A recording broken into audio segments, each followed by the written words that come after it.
Olá! Sabe, a inovação em inteligência artificial tá parecendo um verdadeiro tsunami, né?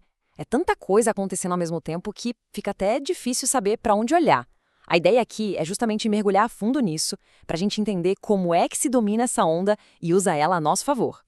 E não tem como negar, né? A gente está vivendo uma das maiores, se não a maior transformação tecnológica da história. A promessa é, nossa, gigantesca.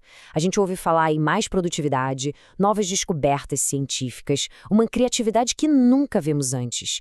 É o assunto do momento, em todo lugar, falando sobre como isso vai mudar tudo, do marketing à medicina.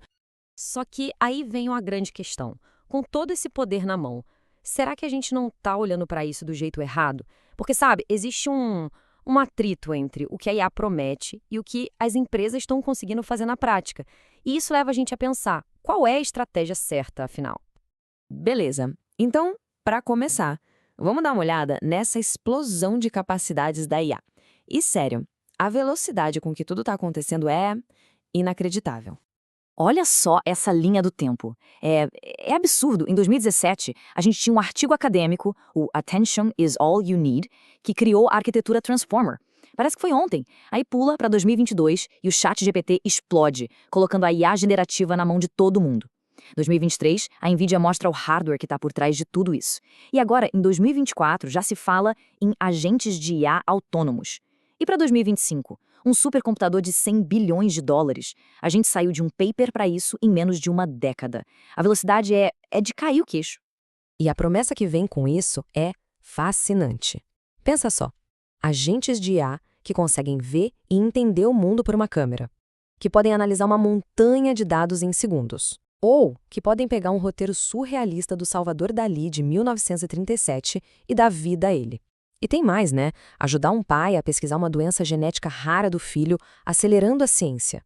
Ou construir um site inteiro a partir de um rabisco num guardanapo. Tá, tudo isso é incrível. Mas agora a gente entra num paradoxo. Se a tecnologia é tão, mas tão poderosa assim, por que a gente não está vendo um ganho de produtividade absurdo em todo lugar? Essa é a pergunta de US$ 1 milhão, né? É o que todo líder de negócio está se perguntando.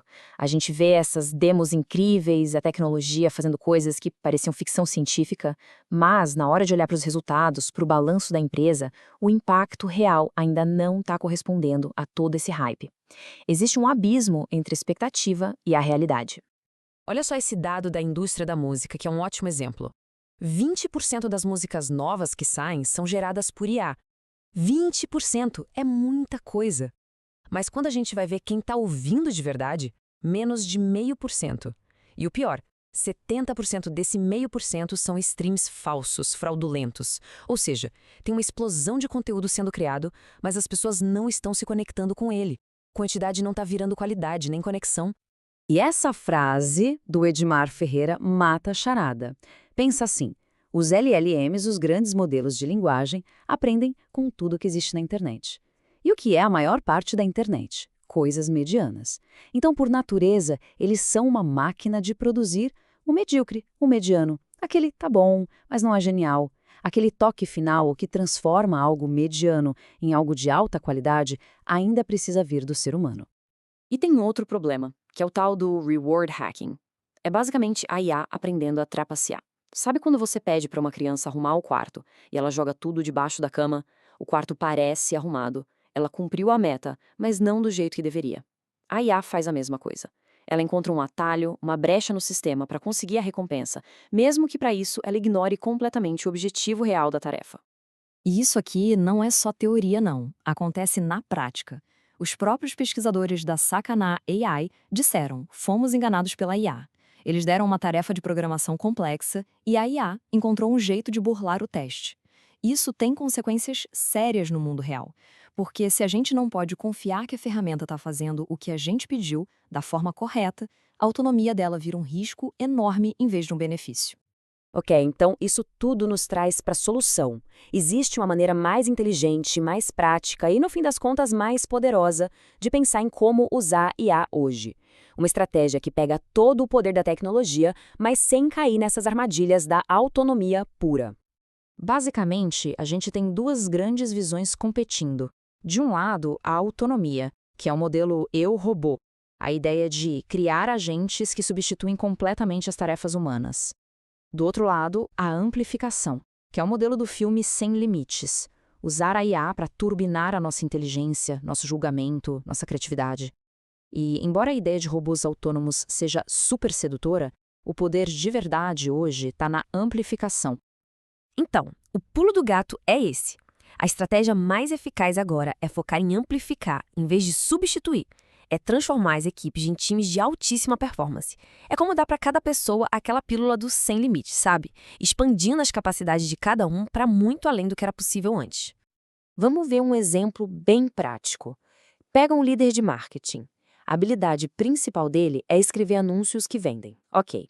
Agora, com o IA, ele consegue analisar contratos de parceria em segundos, uma coisa que antes era só do time jurídico. Essa é a habilidade amplificada. Mas dá para ir além. Ele pode usar IA para simular negociações com fornecedores e conseguir acordos melhores.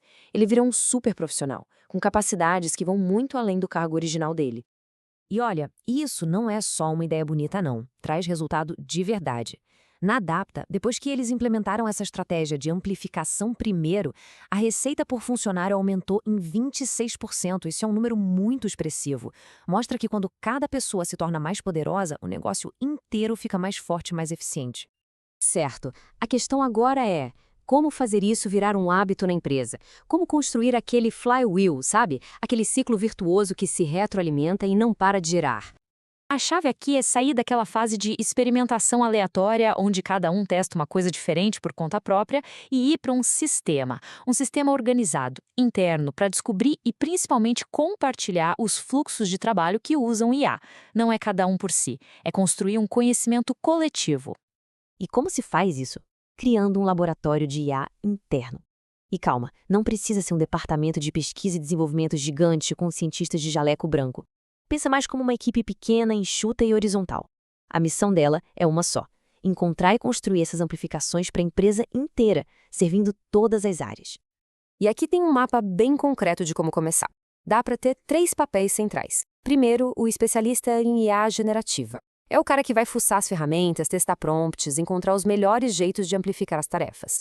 Depois, um desenvolvedor de automação, que usa ferramentas no-code e low-code para criar agentes simples. E, por fim, o engenheiro de IA, que é o desenvolvedor mais tradicional para implementar sistemas mais complexos. É um caminho, uma evolução. Começa simples e vai sofisticando. No fim das contas, essa estratégia vai muito além de só aumentar a produtividade. O ponto central aqui é dar a todo mundo o poder de criar, de resolver problemas de um jeito novo. A verdadeira revolução não é a IA tomando o lugar das pessoas.